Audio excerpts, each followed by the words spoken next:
Good morning. Can I ask you to take your seats, please? Thank you so much. I'd like to welcome you this morning. I am your 2019 Chair of State and Local Issues Policy Committee, and it is my honor to be here this morning to help moderate this session. We are thrilled, really, to have this conversation today, and there's been so much buzz about opportunity zones since they were enacted as part of the Tax Cuts and Jobs Act in late 2017. The buzz has mainly been around two areas: federal regulations and federal investments. But that's only a small part of the conversation. During this session, we're focused on the state and local planning efforts. Of course, the federal regulations are critical, and the investments in Opportunity Zones service as a major economic tool for state and local jurisdictions with areas ripe for revitalization and funding. In some ways, investors need commitments by cities to ensure these investments reach their full potential. We are realtors, and as realtors, we have strong connections in the communities in which we live and work. We also want to see investments to serve all members of the community.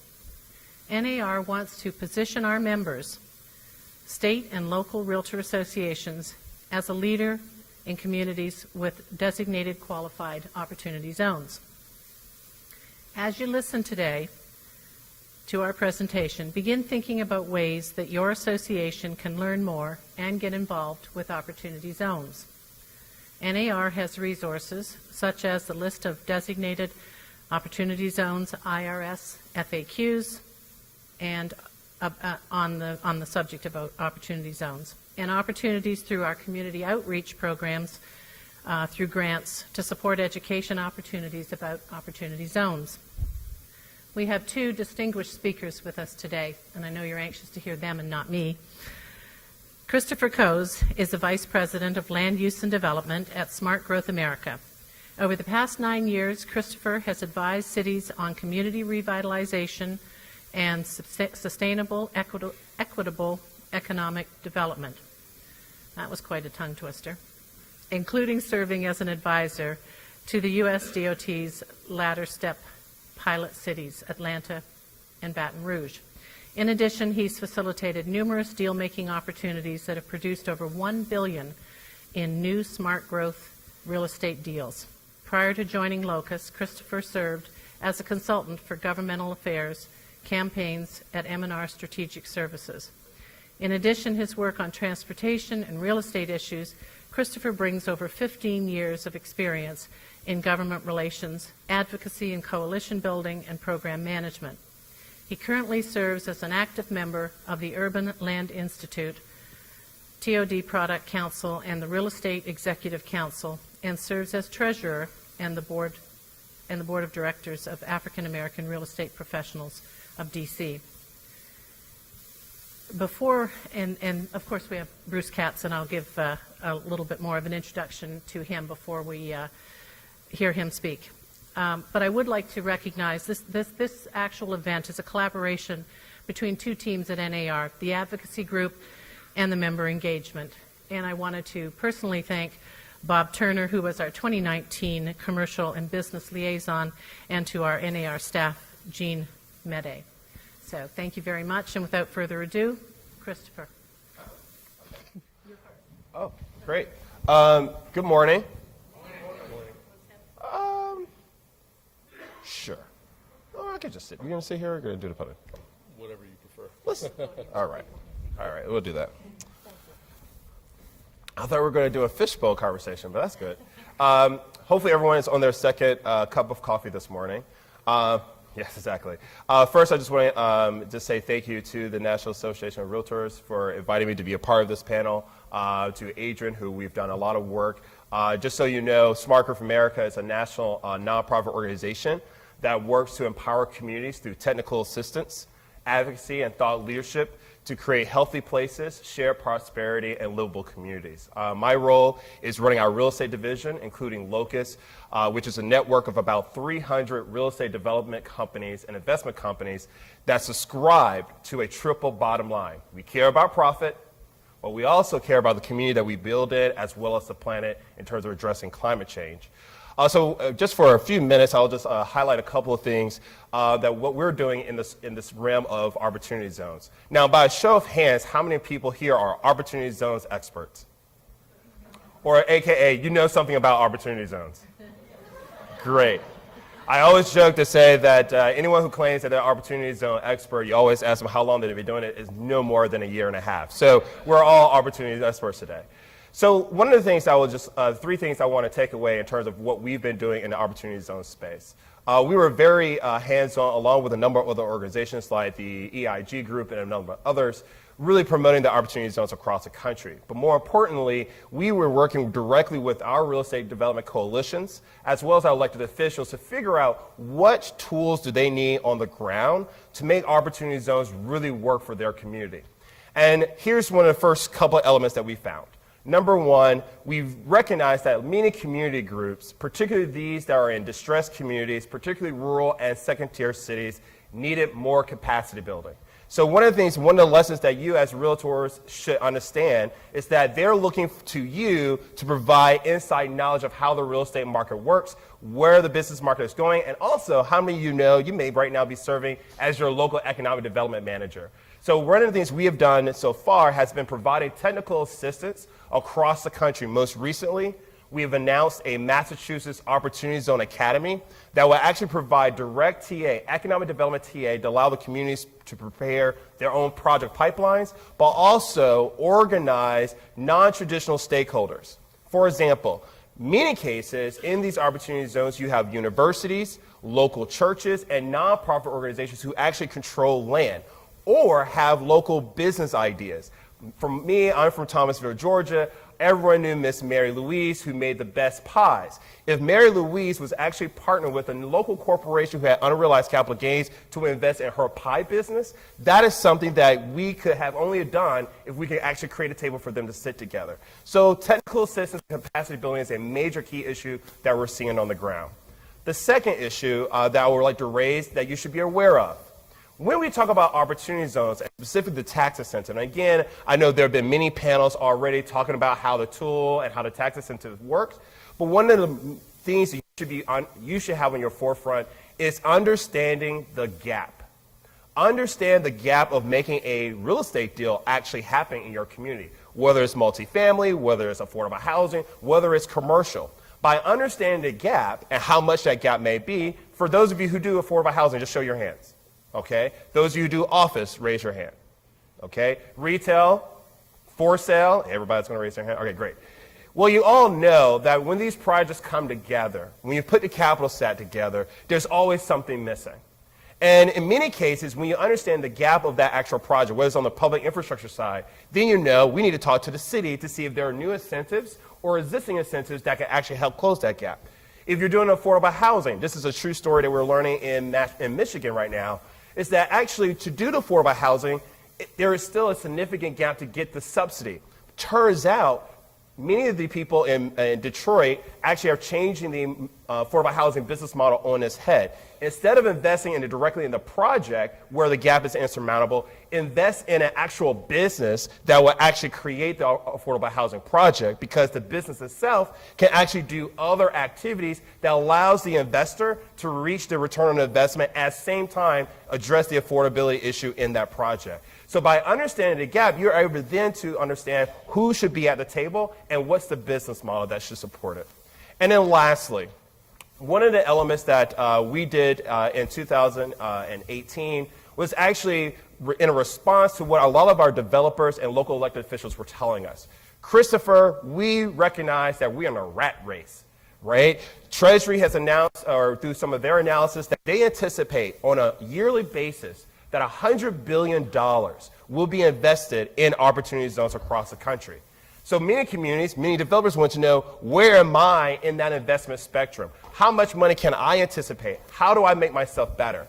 And so one of the things we did was actually took the entire opportunity zone universe. And actually, for those of you who are aware of smart growth, which I know National Association of Realtors have a major smart growth program, we basically put a smart growth lens on the entire opportunity zone universe. Why did we do that? Well, we already know from a real estate perspective, and based on all the consumer surveys that NAR has completed, is that Americans, whether it's in big cities, suburban communities, or rural towns, want to live in work-play communities. They want to have walkability. They want to be closer to amenities. So we asked ourselves, of all the opportunity zones, which of those zones are closely alike these type of walkable smart growth communities? And then which communities need to have more work to get to those places? And what we found, and this shouldn't be a shocker, that 92%, 97% actually of Americans live in places that do not give them that type of community.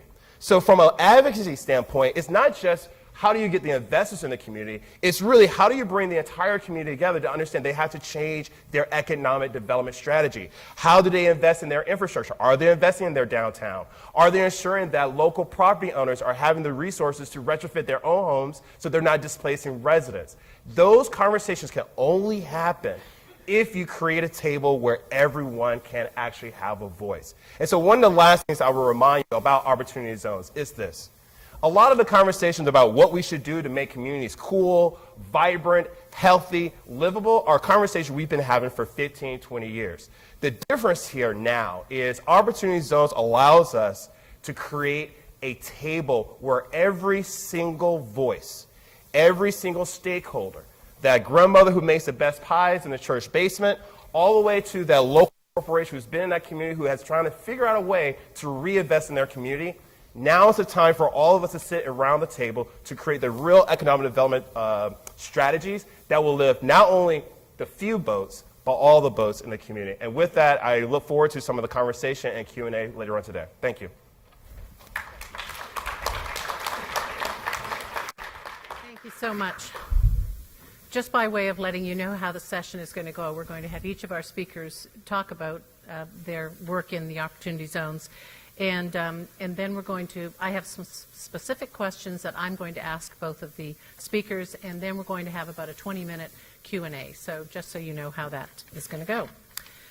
All right, our next speaker, Bruce Katz. He is the founding director of the NOAC Metro Finance Lab at Drexel University in Philadelphia, and is the co-author of the new Localism. And I think we have the book here. Thank you. Props. Thank you. And it is called How Cities Can Thrive in the Age of Populism. Previously, he served as inaugural Centennial Scholar at Brookings Institute and as Vice President and Director of Brookings Metropolitan Policy Program for 20 years. He's a member of the RSA City Growth Commission in the United Kingdom and as a visiting professor in practice at London School of Economics.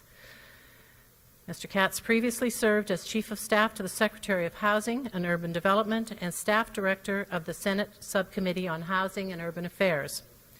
Katz also led the Obama administration's Housing and Urban Transition Team, and he is the co-author of the book, The Revolution and the New Localism, How Cities Can Thrive in the Age of Populism. And he has also been the editor or co-editor of several books on urban and metropolitan issues. And, of course, he is a frequent media commentator. Without further ado, please tell us how you have integrated Opportunity Zone work. Good morning, everyone. Thanks, Deborah. It's great to be here with Chris. So I've been around the federal government like way too long, to tell you the truth. So let me tell you first that this is a different kind of tax incentive. Many in the room are probably familiar with the low-income housing tax credit, the historic preservation tax credit, the new market tax credit. You know, those are fairly specialized, compartmentalized, highly prescriptive kind of tax tools. They're really policy tools more than anything else. And then in the early 90s, we enacted empowerment zones, if you remember that. There were 6 empowerment zones that were designated in the United States. We have 8,762 opportunity zones in the United States, designated by the governors. And this is a tax incentive focused on investors, giving them the ability to defer, reduce, or even eliminate capital gains taxes. So this is radically different, right? And compared to the other tax incentives we've had in the past, where the most important thing was to get the federal rules right, this is a tax incentive where the Treasury has just promulgated the second round of rules. But frankly, the market's going to be made by norms and models that get put together at the local level, right? So what is happening right now is capital is getting aggregated. As Chris said, the estimate is that there'll be about $100 billion or more raised in private market-oriented equity capital. But what folks are really looking for now are the deals. There's a workforce housing. There's a clean energy deal. There's an investment in an operating business, whether it's a technology company or a neighborhood-serving business. There's an investment in fiber. There's even an effort to use this tax incentive as a debt instrument or a quasi-debt instrument to recapitalize public schools. So this is an open-ended market incentive, right? We've really never seen anything like this in the history of the Republic, and we're trying to figure it out. And if anyone remembers the low-income housing tax credit from 1986 to 1990, it took a little bit of time to figure that one out. With this tax incentive, the clock is ticking, because actually the most juicy incentives will happen to those who deploy their capital gains assets by the end of this year, or maybe Congress will extend it for another year. So here's what we've been doing at Drexel and in collaboration with Eric Garcetti, who's the mayor of Los Angeles and the head of a group called Accelerator for America. The first thing we figured out is there are too many zones for the market to find opportunities, right? And so we created something called an Opportunity Zone Investment Prospectus. And we worked with Mayor Pete in South Bend and Mayor David Holt in Oklahoma City and Mayor Greg Fisher in Louisville to invent an investment prospectus for cities, which enable them to identify and communicate their general assets and advantages, drill down into their opportunity zones. South Bend has 5, Louisville has 19, Oklahoma City, I think Oklahoma City is around 19 as well, to let them communicate the assets of the zones and lead investors, who primarily, frankly, will be local investors first, to investable projects, right? So if you go on Accelerator for America website or NOAC Metro Finance Lab website, you'll see links to investment prospectuses. And as you go back home, whether it's a city, whether it's a suburban municipality, whether it's a rural county, you should ask, do you all have an investment prospectus? And is the state helping you create those and then matchmake between projects and investors? So once you have that platform setting, and really when we did the investment prospectus in these various cities, there are now about 30 plus investment prospectuses on their way to 50. In fact, I was just reviewing one this morning on the train from Greater Lansing in Michigan. Once you do this and you get a consensus on reality, what you find is the following.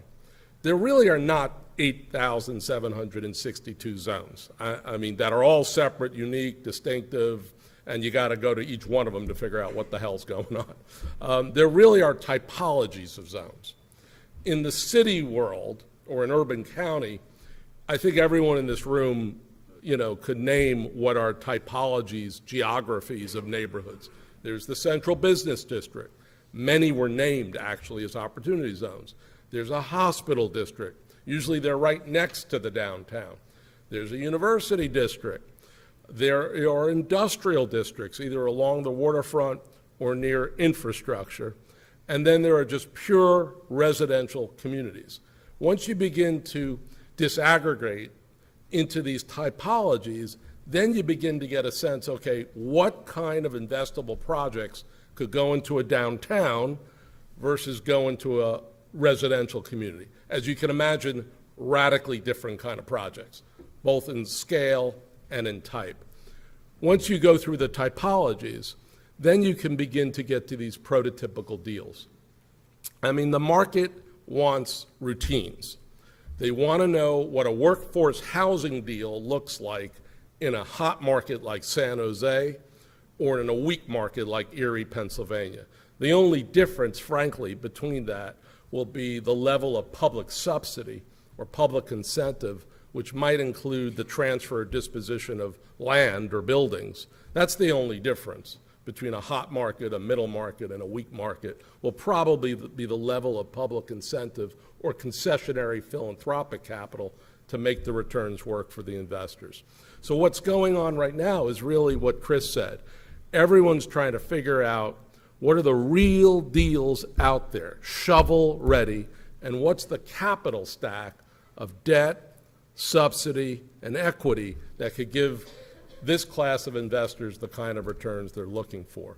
What we're beginning to do with Accelerator for America is once cities do a prospectus, and once they identify these projects, and particularly the complicated projects, and particularly projects that might be in weak market cities, former industrial cities, we've been holding financing charrettes with developers, banks, investors, the city, the state, anyone who's got a pulse, essentially, and has an interest. We've been holding these financing charrettes so that we could walk through the deal, do the math, find the gap that Chris was talking about, and try to figure out how to fill it. So we held the first one in Norfolk, Virginia, 230-acre public housing site, and you know, there's right next to the downtown, so there's real private investment possibilities on that 230-acre site that could be used to cross-subsidize the transformation of this 1950s low-rise public housing. But you got to work the deal. You got to do the math. The last thing we've been doing, is there anyone in the room from Kansas City by any chance? Okay. So on June 26th and 27th, we'll be co-hosting an investor summit in Kansas City. And that will be a way for local capital, right, particularly high net worth individuals perhaps, or corporations that have capital gains that they want to defer or reduce. They'll be coming to this summit, and what they'll be seeing are real deals across the multiple zones that were designated in Kansas City, so you can begin to matchmake again between investors and investments. So this is a market getting made almost like Wikipedia-like, as different players in different cities, in different states, begin to stand up real projects. There already have been deals that have been done. We'll be codifying them in deal books with Accelerator for America and exposing this so that ultimately we can routinize the market and begin to move this capital for real projects. More importantly, reconceive how we actually finance the kind of stuff we want in our communities. So watch this space, because this is going to be highly disruptive in the next couple years. You'll see the good, the bad, and the ugly around the United States, but I think at the end of it, we will remake how we think about and actually carry out economic and community development in this country. Thank you very much.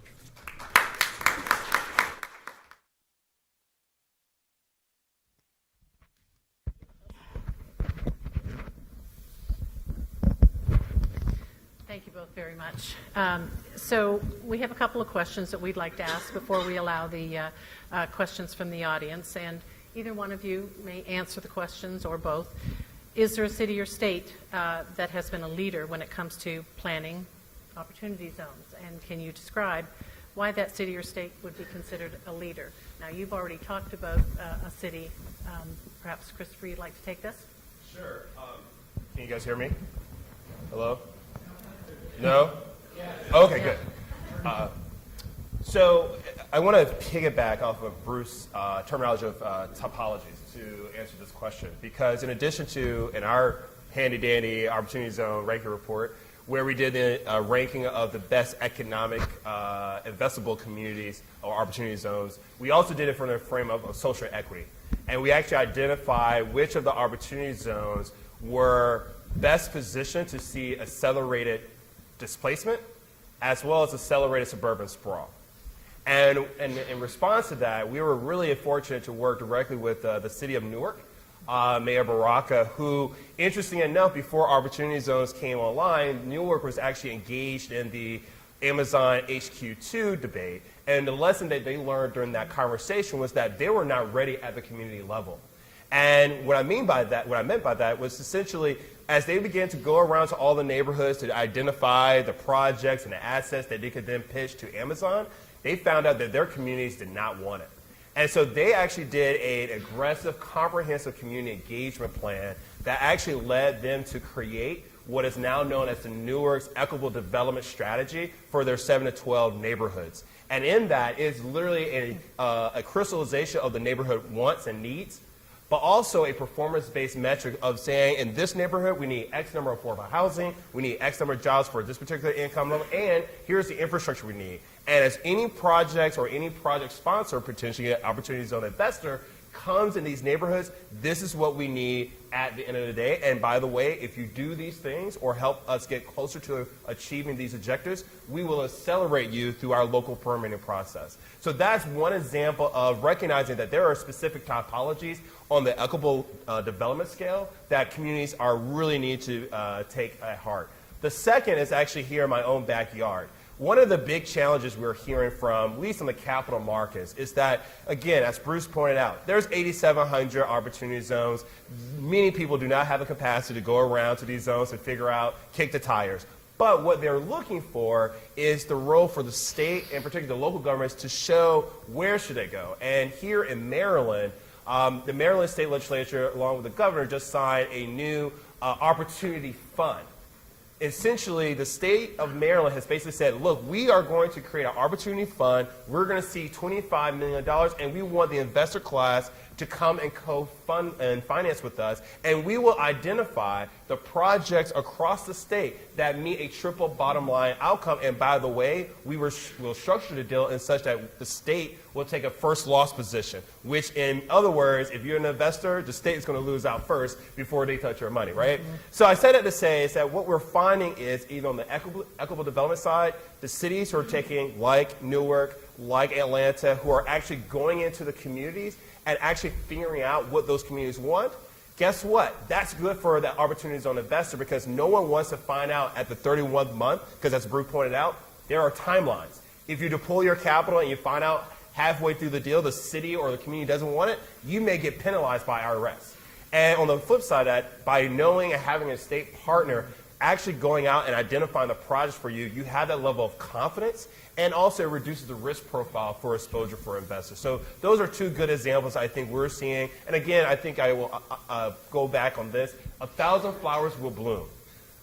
Some will make it, some won't.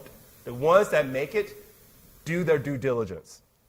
Do due diligence. No matter what the project is, do your due diligence. And those are the examples I think we'll see and really show how good this program is. Bruce, would you like to? I would just add one other city for you all to look at, which is Erie, Pennsylvania. So Erie, Pennsylvania, as you all know, has been rocked by deindustrialization and a lot of bad economic news.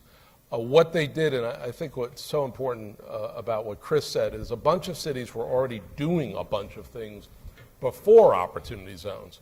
So in some ways, they were prepared when this tax incentive came along. What Erie did was create a downtown development corporation with patient capital that was committed by Erie Insurance Company, which is located right at the periphery of the downtown. So they gave this development corporation, nonprofit, about $35 million in patient capital, and they've begun to buy up strategic properties in downtown Erie. I actually think, and this is very consistent with the Smart Growth America report, I think that opportunity zones could be the biggest accelerant for infill in traditional downtowns in the United States that were basically devastated by urban renewal in many cases 60 or 50 years ago. And so if you go to a typical downtown, particularly in smaller cities, right, you'll see lots of parking lots, lots of horrible stuff built in the 70s and 80s, right? And what Erie's doing is they're not, through this development corporation, they're buying up properties. In some cases, they're buying up properties to actually tear them down so they can actually restore the downtown to its historic integrity. So I think what this is going to do, it's going to favor places that have these kinds of intermediary institutions that have the capital, the capacity, and community standing actually to get stuff done and move the market faster than it otherwise would. Great. There are a lot of zoning modifications that will need to be made in order to make these projects successful and to attract investors. Would either of you like to speak to that? Well, I'll just say very quickly, it is really critical for cities to understand the timeline that's in place here. So that what you want to do is fast track entitlements for properties. If you need zoning changes, you want to do that as quickly as possible. You want to be working with anchor institutions who may not have deals, like hospitals are looking at a lot of health clinics in many zones, which may not actually be right next to the hospital, but might be a half a mile away in a low-income neighborhood because they're looking at their bottom line.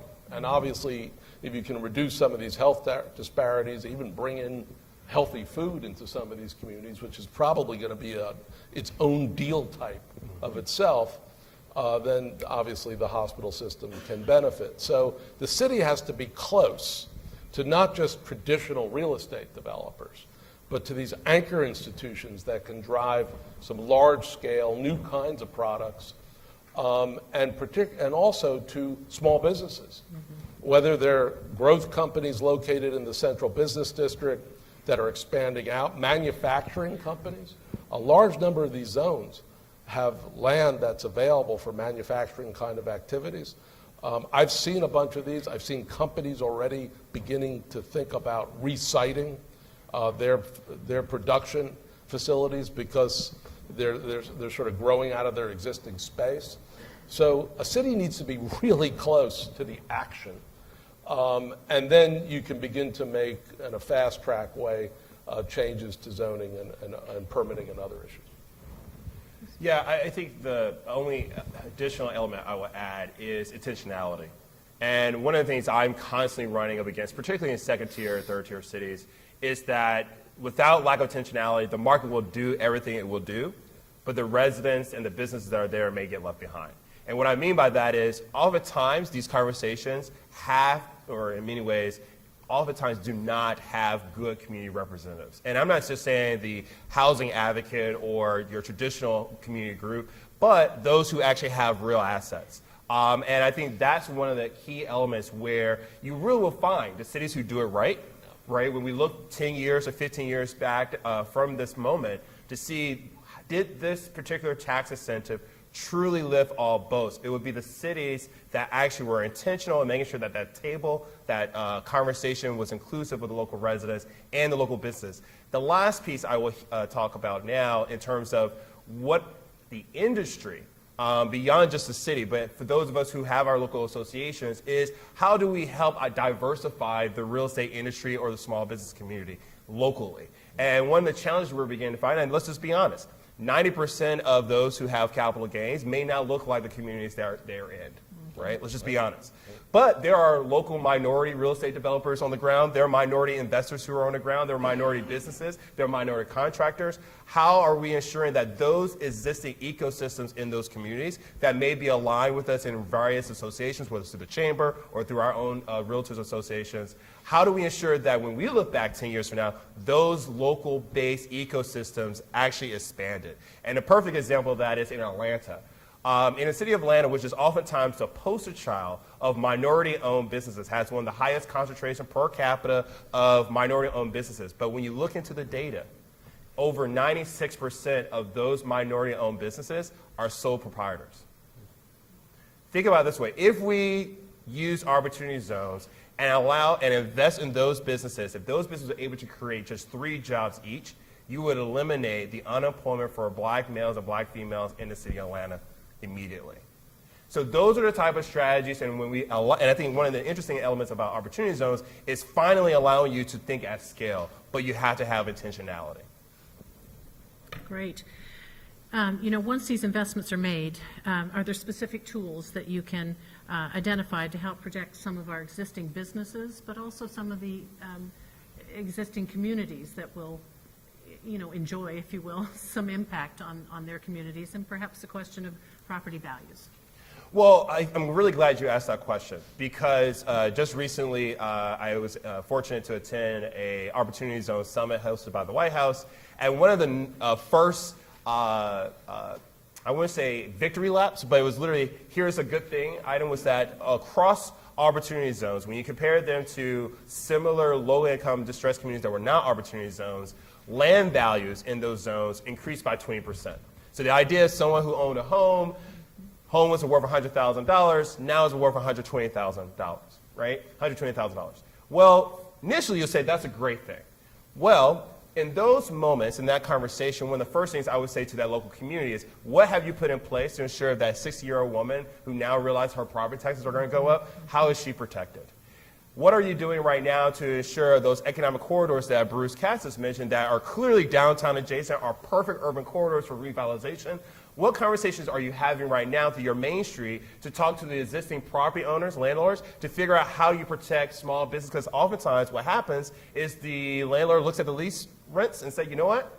I think I can get something higher with some new renovations. What local policies, and for example, we are hearing a number of municipalities putting in what they call their own neighborhood revitalizing tax credits that allow existing property owners to rehab their buildings through a grant, through using CDBG and other dollars, with the promise or the guarantee that they'll either keep the existing mom and pop store there or bring a like-kind mom and pop store back in once the renovations are completed. So those are just a simple, quick touch issues that when you allow opportunity zones to see the force of the market, you have to have these preventive measures now when it costs much, much less to then to do a conversation about affordable housing after a neighborhood has gentrified. So one of the things I go back to is there has to be a level of intentionality. When you have these conversations about what's the investment prospectus, you have to have embedded in that the social equity to ensure that those things actually get carried out on the front end than on the back end, because trust me, once a cat is out the bag, it's never coming back. So I think one of the biggest issues with this is that the initial wave of capital, particularly capital that comes out of Silicon Valley or New York or Boston, 82% of venture capital in the United States are basically in those three places, right? So that's why this tax incentive was enacted in the first place. It's trying to move capital from these hot, high-flying cities into the heartland, and it's trying to unlock local capital in the heartland for local investment. I think what's going to happen first is you're going to have some large capital aggregators going into the markets that have already done fairly well, right? And so the question is, how are we going to basically move capital into the next tier of cities or the next tier of metropolitan areas, let alone rural areas? I think there's a risk with this tax incentive of actually having a lot of dead zones that don't receive a lot of capital, because traditional investment capital has basically concentrated in the United States for the last 20 years. That's part of the issue that we're having in the country. So I would say that's going back to the first thing I talked about. It is absolutely essential, and it's really Chris's point as well, for cities, counties, states to step up with some purpose and really work project flow. I mean, at the end of the day, this is not a social program. This is a program focused on giving a group of investors real returns on their investment. So you've got to have project flow, whether it's on the residential side or it's on the commercial side or it's on the business side, right? Without that, this is just a very interesting tax incentive, which will have absolutely no effect for large portions of these zones. So I think what this is basically uncovering in a lot of places in the country is we don't really have intermediaries who could tell you today, there is this project that is shovel ready, it's investor ready, and it actually can build wealth for the community and for the sponsors. There are very few places that could do that right now. So everyone's scrambling to catch up. And so I would say that that's the risk here. But what's happening, it's probably the biggest catalyst that I've seen of any federal incentive, really in modern memory. But it does require the local to take action. You know, if that doesn't happen, we're probably going to see capital concentrate in a bunch of places that already have it. And that would obviously not be good for growth patterns or growth dynamics in the United States. Yeah. You know, just Bruce just really put a light bulb in my head, which was one of the things that we should be aware of is that at the federal level, there's increasing conversation about how do we ensure this tax incentive is beneficial to not just the markets that we knew, like the Baltimores, Newarks of the world, that were going to get the benefit from this. How do you get down to the smaller rural places? One of the things that they've done is actually created this Opportunity Zone Council, which includes all the agencies, all the major cabinet members. But interesting enough, one of the conversations that they're having now is how do you take dollars in terms of labor, Department of Labor, and pair it to some of the programs where you have former prisoners who are coming out looking for jobs. What's the workforce connection that could then parlay to a economic development project that might be building affordable housing? Here in D.C., D.C. has actually said take some of those dollars to say, you know what, we have a construction shortage, a worker shortage. So we're going to now train workers using some of our DOL work who now potentially will be working in these Opportunity Zone communities. And so when we talk about equity and making sure that it has a full benefit, one of the elements I think we should all be understanding is that there are dollars and strategies that are happening in other departments, your police department, working with your Boys and Girls Club, working with your local churches groups. There's dollars and strategies. How are all of those strategies that are currently in silos actually work together? And Opportunity Zones is a great moment for those independent strategies to actually collide and actually work for the benefit of the community. And if that's happening, I think at the end of the day, the community will actually see the true benefit of this tax incentive. Great. So we'd like to open it up for questions. So there are two mics. There's one at the front, one at the back, and we'll just kind of go front, back, and please say who you are, where you're from, and then address the speaker that you would like to pose the question to. Front mic on.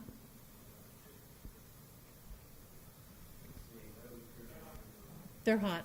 He Just says hot. tap. Hello, test. Yep. Okay, Yep, there we go. Good. Good morning. My name is Gustavo Gonzalez. I live in San Jose, California. Our average price home is about $1.3 million. That's absolutely ridiculous. I know my kids will not be able to live next to me if they wanted to. So we need a lot more housing. There's an opportunity zone. I own a little 13-unit apartment building. I'd love to knock it down and build a 500-unit building there. But when I read through this opportunity zone guidelines and things, it's an 80-page document and made my head hurt. It didn't make a lot of sense. Is there a checklist or is there something, or I'm sure there's companies that can guide me through there, but is there going to be some simplification of this for folks that are not PhDs in Opportunity Zone to understand this? Thanks. Short answer is we'd love to talk to you afterwards. We have a number of toolkits to dumb down Opportunity Zone regs. But it's true. One of the elements about Opportunity Zones, comparative to the low-income housing tax credit, historic new markets, is so broad in terms of what can actually be done. And you're absolutely right. You may need a lawyer and a couple of good, smart people to help you navigate. But it's also can be simplified. And the thing is really the complexity of the project itself. So that's number one. Number two, though, I would definitely say if for those who are interested, go to locusdevelopers.org. We have a number of one-pagers that kind of simplify the last two round of regs that have come out. Really to speak to like what you should care most about. And then lastly, if you have more questions, there are tons. I would say, go to the city.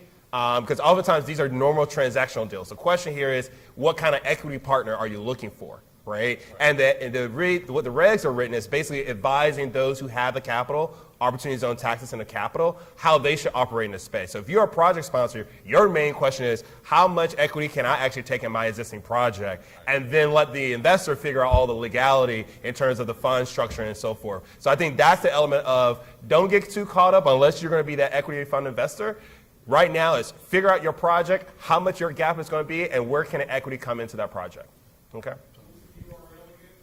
locustdevelopers.org. I'll have plenty of business cards at the end of the day for us to share. Okay, we're going to go to the back mic and Good then we'll go morning. to the front. Thank My you. name is Paul Damon. I'm based in Nicaragua, and I would like to ask Chris a question related to international investors that look at the opportunity zone and how they can use it, specifically in the secondary phase of the opportunity zone. Thank you.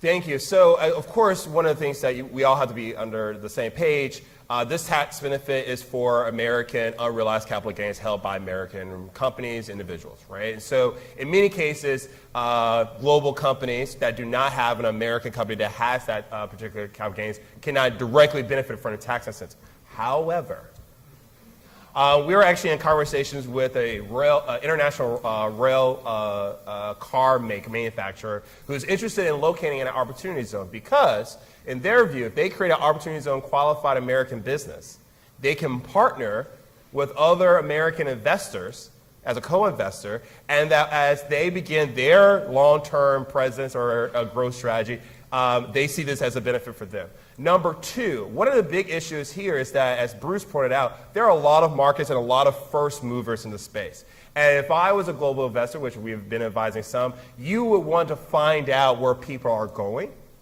and be able to identify the ancillary businesses that will be able to support those enterprises.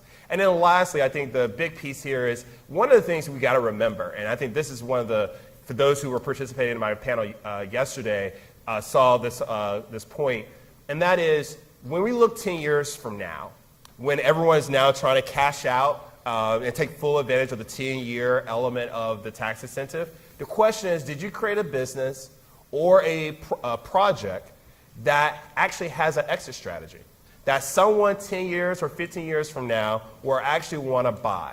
And if I'm a global investor, that's the type of framework I'm looking for. They're ideally the secondary market that could come in and actually buy those products. But those products have to be ones that will actually either maintain value or actually continue to see value growth after that time. And so those are just common examples for an international investor who's interested in engaging in opportunity zones. Front mic. Good morning. This question is for Chris, I assume, or the panel. First of all, my name is Ed Patton from Atlanta. But the community that I serve, the board that I'm a part of, the president, we have partnered with the Chamber of Commerce, but there are some newly formed cities there too as well. Mm-hmm. And there are some churches that are reaching out to as well, trying to get more information. Mm-hmm. So one of the questions that was raised is people who live currently in the community feel that they're being, as you said earlier, pushed out. So is there some more information where I could find to get information, or are there examples of other cities that have had the same challenge that I could look at to maybe bring some advice? I'm glad you asked. The simple answer to that is, in our report, we actually, in addition to creating these typologies, we actually provided an equitable development toolkit to address some of the questions you have. So it's online, definitely download. Also, we have a report that a strategy book for specifically how do you ensure revitalization without displacement of existing residents. That's a toolkit that we actually developed with Knight Foundation. Definitely more than willing to share that. But if you just take a step back in terms of if a local city, as Bruce pointed out, here's a priority corridor. Turns out we publicize it to the world, right, that this is the Opportunity Zone corridor. What are we doing right now to talk in terms of doing a vulnerability assessment? Who's most vulnerable in this neighborhood? And that's one of the reasons why we did our social equity impact analysis. Because by identifying which residents would be most receptive to being pushed out if, let's say, rents increased by 5% over 5 years, which businesses would be impacted by current lease payments. Identifying those, you can actually then create a citywide program targeted to those vulnerable populations. But again, it goes back to that intentionality. Too often, city planning, particularly economic development, is only looking at the attracting the investment and not the actual upstream in terms of how that impacts the local community. So that's one of the elements why I said before, you have to, when you have these conversations around opportunity zones, you can't just look at the project that you're trying to pencil, but it's actually what's the net impact on the community that's going to be around that community. And I think that too often doesn't get done on the front end of the conversation. Yeah, I'll just say one thing, is if you go into many of these neighborhoods, particularly in urban, older suburbs and close in city cores. There are neighborhoods that are almost completely owned by the government and by churches. There's not a market investment in sight, to tell you the truth, unless it's like a low-income housing tax credit, which I don't really regard as a market investment, because that's been incented by federal taxes and tax relief and fairly large returns to institutional investors. So I think what's going to happen with this, frankly, is for the first time we're going to understand what churches individually and collectively own. Let aside what the government owns, whether it's the local government, the convention authority, the sports authority, the parking garage authority. I mean, we got a lot of authorities in the U.S. And then we're going to figure out what is the common playbook here that everyone can basically follow, in addition to some of the protections that Chris is talking about. So bottom line, there are public and nonprofit assets that could be put towards projects in a very constructive and inclusive way, but we don't have a playbook for it. This land has just been sitting there for literally decades. And that's my concern about dead zones, because the market has not found these places. And there's a color line, and it's pretty stark, you know? And I think that is the moment of, just recently ULI in Atlanta held the Opportunity Zone meeting in Paradise Baptist Church, which is a prominent African-American church. I'm sure you're familiar. The pastor there is a developer as well. The challenge was, why are the Baptist associations working directly with their churches to aggregate current existing lands that are in opportunity zones? That's also true for your local urban leagues, who are also local small business loan. Do an analysis of the small business loans you've done to see which business may be open to either relocating an opportunity zone business or currently in opportunity zone businesses that can now take new equity to expand. I think one of the elements we have to have a radical reimagination of those local ecosystems and how they play into space. But that goes back to the technical assistance aspect and capacity building. And I think once you have those conversations, I think you should let the imagination roll. But you have to promote it. And that's why you have to bring that to the attention to the city or to the state. Because really, you have these capital investors who are literally trying to scan the country for the right project, but you have tons of local investors who just need to hear that my local church around the corner or a corporation who's nearby, they can invest in a project that actually will have a better outcome for their community. Thank you. Back, Mike. Thank you. Hi, Nan Wimmers from Oregon. Small community along the Columbia Gorge, very rural. How do we get on the radar for the investment funds from the city level? If we have a city that's behind us, we have a small opportunity zone, how do we get ourselves out there? I mean, I have to say, there's no substitute for the city, perhaps in collaboration with the state, perhaps in collaboration if you're in a metropolitan area, doing an investment prospectus. I mean, no one's going to do it for you, frankly. Kansas is one of the few states that's trying to do a statewide investment prospectus. But localities really need to stand up, and it's almost like a Shark Tank pitch, you know? Why should someone invest there? You know, what are your assets? Is there a growth potential for investments? What are prior investments that might be precedent, you know, to show the kind of returns that are possible? So I think what this is doing is changing economic development. It's sort of forcing places to both do the evidence and then market themselves in a way that can actually break through the noise. You could be using social media. You could be using networks of existing investors or entrepreneurs. The most important capital, frankly, at the end of the day, is local. Because you can, you know, go try to find the capital in Silicon Valley. It's fairly difficult to find. But local capital could be pension funds on the debt side, could be your banks, could be philanthropy, could be, there's a lot of different ways that you could begin to put together the capital stack here, but it's really got to start at the local level. And to add to that, last year we had a leadership summit here at DC where rural mayor from Alabama basically said, Christopher, Goldman Sachs is never going to come to my town of like 3,000 people, right? Who can I call? Because I have a project in my downtown ready to go. I said, Mayor, I'm assuming you ran for office. He said, yes. was like, I assume someone gave you money for campaigns, maybe. Well, do you have a tax assessor? You say, yes. Well, call your tax assessor on Monday. Tell him the top 20 individuals in your region that you get taxes from, and invite them to your office and say, look, you have capital gains. We're taxing you a lot. Can you support us? And at that moment, it got him to think that actually I do have the tools to figure out. The second piece here is, and I think this is a reality check, because that is in terms of the investment, return on investment, right? And if you're looking just from a market perspective, it is going to be challenging for specific non-growth rural places to meet that benchmark. However, one of the suggestions I am beginning to promote is rural communities should not look at themselves in isolation.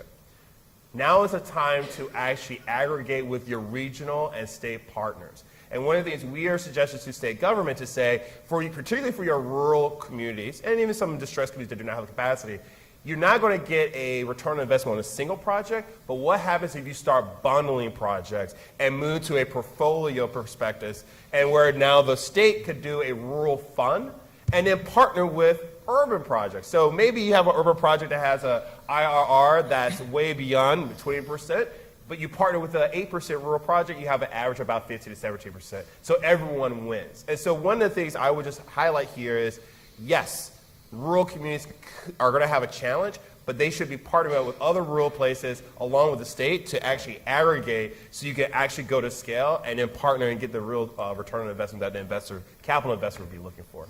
Now that's a conversation we have later. Thank you. Front mic. I'm Pat Lenahan from Rhode Island, and our price point is not 1.2 million, or even median. So I'm relatively new to this whole concept, and as an FPC, I was going to the Hill to talk about opportunity zones as one of our talking points that NAR wanted us to talk to our Congress people. And the first reaction I got, because I thought, gee, this is such a great idea, the congressman first pointed out the threat of gentrification, and that was his major thrust about how this all works. So a lot of what you've said is really important for us to be able to talk about preempting those sorts of things. Is there someone that we wouldn't ordinarily think about bringing to the table to address some of these threats that you've found in different projects around the country where it wouldn't be totally obvious that this is somebody that we should bring to the table? School boards. It turns out school boards have a lot of land, and the target audience that you're trying to protect oftentimes are school children, and it turns out they have some innovative approaches in terms of affordable housing and the like, so that's number one. Number two, I can't emphasize again, churches and other local nonprofit city FIs have to be at the table, because really, it really comes down to who controls the land, right, and who has a good business idea or resistant business that can go to scale. Right? Those are the two focal points. So those are just two examples of non-traditional stakeholders. I think one in place that you should, I work very closely with Scott Wolf in Rhode Island, so I love Rhode Island, I love Providence, I like Newport even more. I would say that philanthropy is huge in this conversation, and particularly in Providence, in that on three levels. One, from traditional standpoint, you oftentimes need to convene people. And philanthropy has the ability to actually convene all the residents, the stakeholders, the city. Two, they can provide resources, because oftentimes the residents or the local business do not have technical assistance or capacity. So they can provide direct technical assistance. Three, remember, understand the gap. If you're trying to do a revitalization of existing home ownership, help existing homeowners who want to retrofit their homes and age in place, or you have a new affordable housing or a new incubator space, they can provide patient capital, and they don't need 15 to 20% returns, right? They may be totally fine with an 8% return because they have PRI dollars, which is their investment rate. So philanthropy, school boards, as well as churches are one of the, if you have them at the table, I feel like you have the right ingredients, some of the right ingredients to actually address this gentrification displacement conversation. So you have 25 zones in Rhode Island, and some of those, gentrification, to tell you the truth, is not the issue. The issue is displacement. If we don't have value appreciation, we don't build wealth for anyone, and we don't grow a fiscal base. So this whole conversation about gentrification for most of the United States makes absolutely no sense. And so when you go to your 25 zones in Rhode Island, I would say, frankly, gentrification is not the issue. The issue is business demand and can you attract investment. And then for those few zones where it really is an issue, the issue is displacement. And then you have to go through the kind of analysis and protections that Chris is talking about. But we're allowing essentially the San Jose phenomenon, the Oakland phenomenon, the Seattle phenomenon, to basically cloud our minds. The issue for most zones is lack of market investment. And how do you get real projects that are shovel-ready to attract capital? And I think Rhode Island's got 25. I would say most of them, Tucket, I mean, think about it. Kingston, Narragansett, you need capital. That's the issue. So the second phase of that question is, it appears from looking at our development in Rhode Island that there's been a lot of top-down effort, but not a lot of bottom-up effort, and it appears from what you've said that that's the crux, that's the critical place.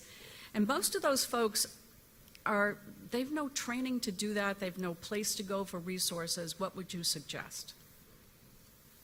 My suggestion would be, and particularly for Rhode Island, is that this is, and again, this is one of my passions, so pardon me for my extra energy here. You have to build capacity with the local ecosystem. And to do that means partnerships. So there are minority developers, there are small-scale developers who are in those communities right now. There are contractors, there are cement men, there are construction workers who are in those communities. The question is, how do we expand their capacity to do more deals, to do more projects? Then when we look 10 years from now, they're not asking someone outside their community to invest in the community, they're investing in their own community. And a way to facilitate that is actually a good role for your realtors association locally. Because unfortunately, until people bring each other together around a common purpose, right? Yes, your local group, your local church may not have anything to do or understand development.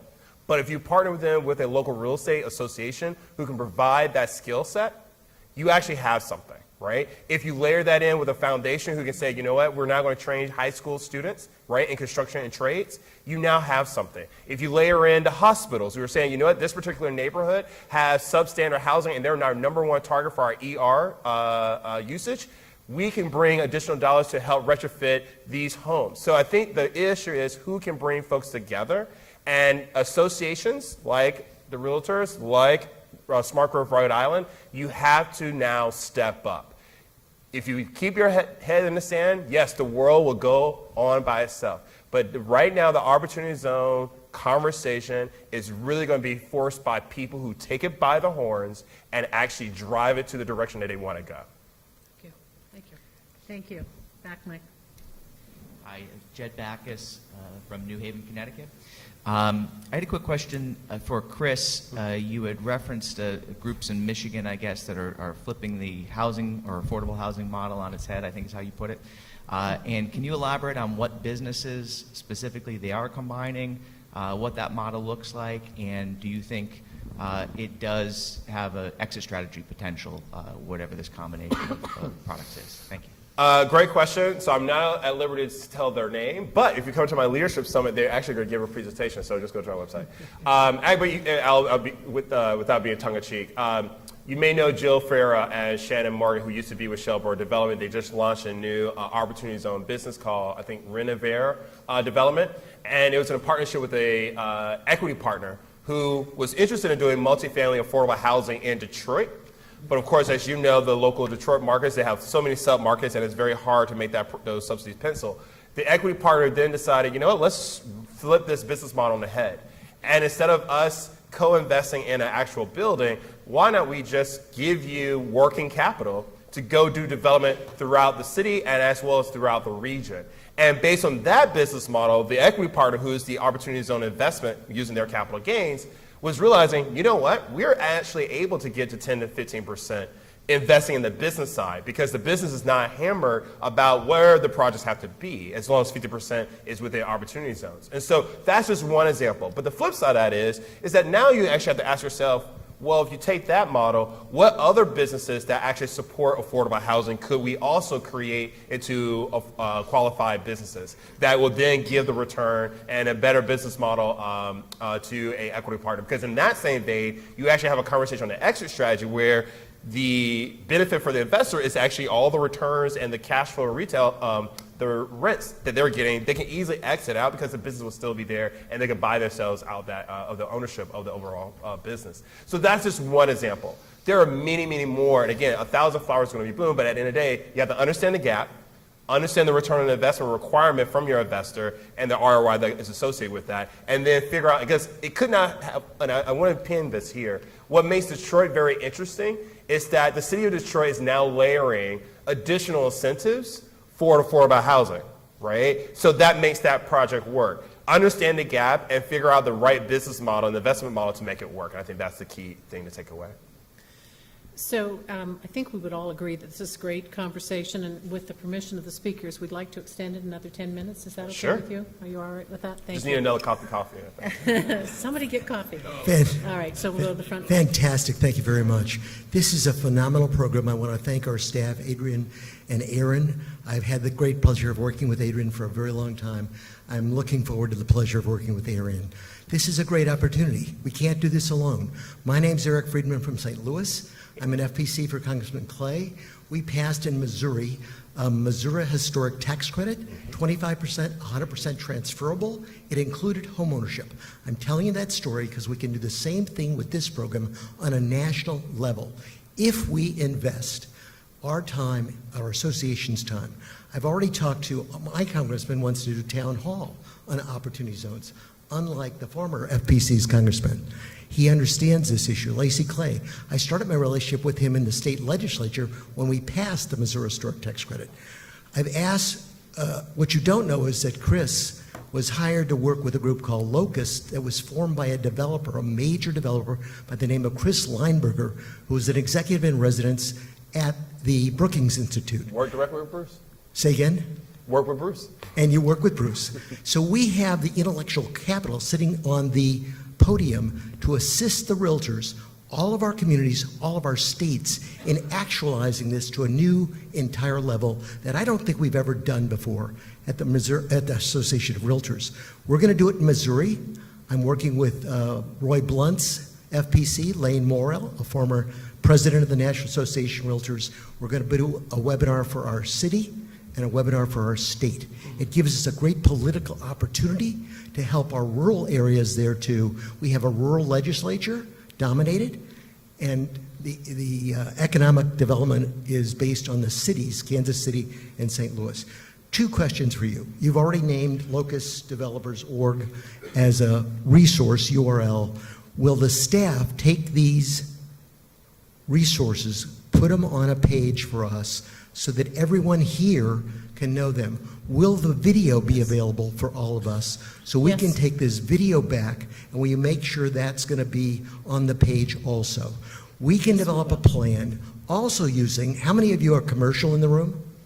Commercial? Okay, maybe about 25 to 50%. The rest are residential, I'm assuming. We now have a commercial accelerator for commercial innovation for our part of our second century investment fund. I would respectfully request our staff develop a task force nationally to work on this program and to make you part of this effort. Will your accelerator accept proposals from other cities and states? Absolutely. Okay, so you have a resource there. The only one in Missouri that right now is Kansas City, though. And can we all come to the Kansas City Summit? Absolutely. Okay, so we'll also promote the Kansas City Summit. Kansas City's doing much better work than we are in St. Louis. Very enlightened in terms of fiber, great leadership there, and we work closely with Emmanuel Cleaver. So there's great opportunities here, and Bruce is the person to educate our legislators on gentrification issues, not the FPCs. We need to bring Bruce and Christopher to do that work. So we have a great opportunity for a partnership. Does that mean we have to go to Jeff City? No. I wouldn't put you through that. I wouldn't put you through that. I think we can do it by video. Let me make sure I've got. Yeah. Could we move to the next question? Sure. Thank you very much. Thank And you very yes- much. And yes to all of your questions. Yes. And then we have Bob Turner at the back. Mike. Thank you for the work you're doing. I happen to be at the White House with you representing the realtors. I have a little different take on this from what you're saying, and here's the reason why. I don't disagree with you. Time. Time is very key. Investors are placing money. If we spend time trying to get everybody in the room to talk about every little detail for every gentrification, minority, church, everybody else, we have enough problem already with the zoning and city officials to get the deals done. And you've heard me say this in meetings this week. You are the catalyst, not them. They are usually in our way as developers to get anything done. It takes months and years and everything to get things done and approved. You have to bring people in the room, as you're talking about. I agree with that 100%. But you've got to move much faster. You can't create all these coalitions and wait for them to decide what they're going to do and how they're going to do and when they're going to do and what you should do, what you shouldn't do. You've got to make these deals happen. The money is moving now. There is hundreds of millions of dollars moving right now. I'm actually doing one. So I know. I got 3 phone calls the next day after we walked out of the White House trying to buy mine. So you, as realtors, go to your city officials, figure out what you need, not what they want, and work it out now. And then the money, you just go, here it is, folks, and the money will come to you. You just got to say, we've got the deal, we got it ready, you're ready to go, here's your internal rate returns, here's where it's going to come together.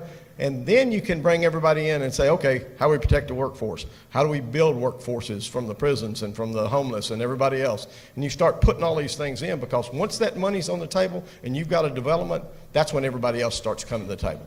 We're doing that in our developments in Memphis. Minority participation and everything else comes after you have a deal. You don't have anything to put them in yet until you have a deal. So I challenge you to go now, get started. If you need help, call us. Bob, can you speak to the timeline on the funding and the legislation to extend? Do you have anything? So we were in the White House when Mnuchin was there. He was talking about there will be several times they will adjust these rules. They just adjusted one this week on cannabis and marijuana, and they're always looking at these.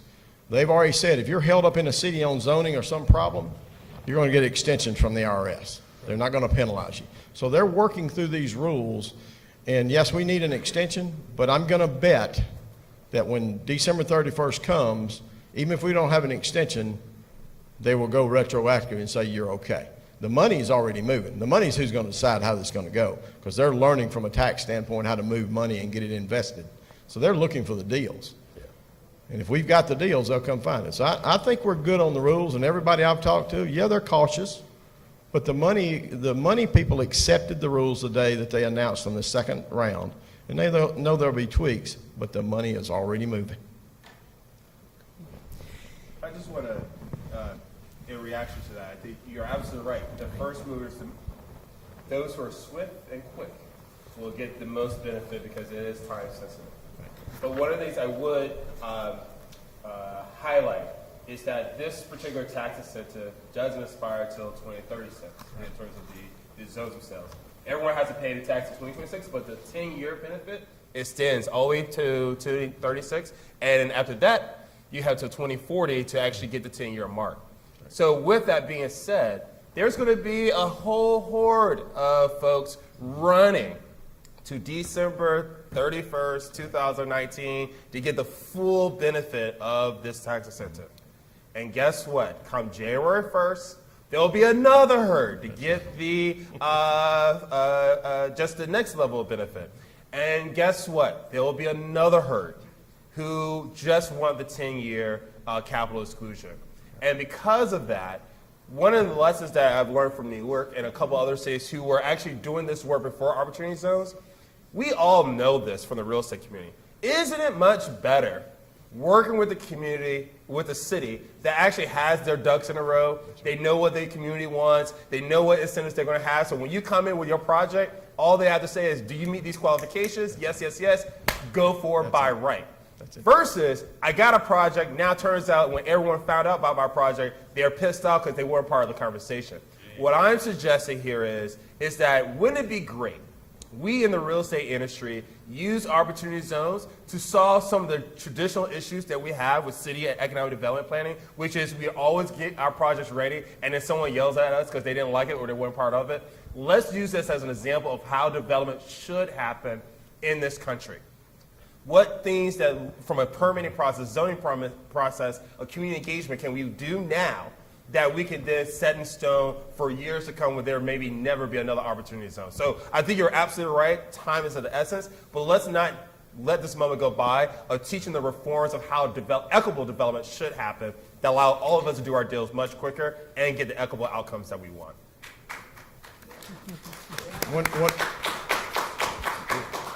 One response to that, you have private capital and you have other capital from cities and all. Those think differently about what you're talking about. Not that they don't like it, but they move at different speeds, they move at different thoughts. Having the right process that allows things to go through without blockades is very important. Yeah, and to that last point, what we don't want, and again, anyone here from Boulder, Colorado? Nope. Yeah? Shut it down. One. So that's a perfect example of when we're not intentional. Because what will happen, because real estate is local. Local means politics. When some group says, you know what, the private sector, the city, they're moving so fast and we're not quick with them, what did Boulder, Colorado decide to do? We were going to put a development moratorium on all of our opportunity zones. And you know what? Even if you weren't doing an opportunity zone investment deal, you can't get through unless you meet certain thresholds. And that's why I said we do not want that to happen because that's going to slow us all down. So let's be intentional. Let's be the good guys, right? But also do it in such a way that long term, when communities say, you know what, we have the right framework, we can get these deals done by right as long as you meet our certain qualifications. So I'm with you all the way. Thank you. I'm going to allow one more question, and then we're going to have to wrap it up here. My name's Steve Hanley. I'm from San Jose, California, Ooh, thank you for creating this. and I got into the real estate business in 1971. Speak up. Sorry, I got in the real estate business in 1971. Consequently, I've managed to, by luck or whatever, acquire a pretty decent portfolio that has a very low basis. I'm actively looking to relocate my family, okay? Because I found another way to take advantage of opportunity zones, I think. And that is, instead of trying to deal with the city of San Jose and its housing development staff and all of the crap that's put in front of me, I'm just going to go around them and go somewhere else, okay? That's true of a lot of people right now in California and other parts of the country. It's huge. And the capital drain on those states is going to creep up on them, and they're going to have some problems in 5 or 10 years. Okay? That being said, I'm still a mom and pop. Okay? I'm not, a Wall Street firm. And I've noticed that there's a whole bunch of companies out there right now that seem to be pretending they're opportunity companies. Cadre is the name of one. You can't say it, but I can. And I've got an email from them now that I'm on their list that has the word opportunity in it 6 times. And it reminds me of the tick sensation of about 10 years ago, okay? When everybody was into ticks, which is sort of over-the-top mismanagement of poor portfolio properties by guys trying to make a buck.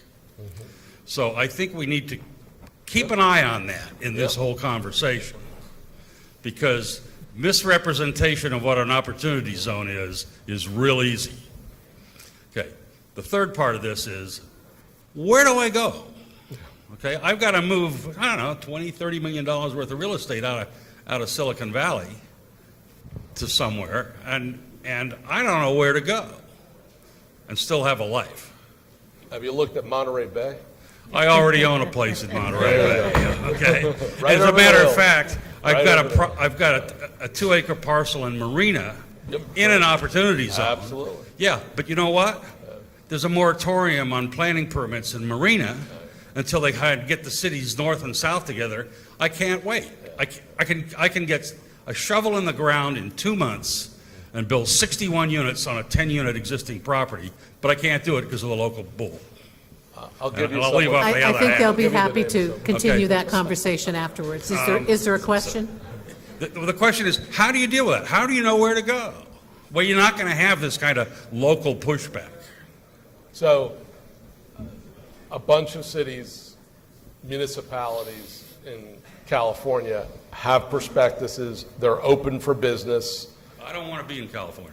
Okay, well, then, you know, in the end, you're going to decide for a whole bunch of reasons. Yeah, and then, Control and all yeah, everything. yeah. I think we're going to cut it off there, and would you please thank the staff and our wonderful speakers for this great opportunity today. Good to see Thank you all.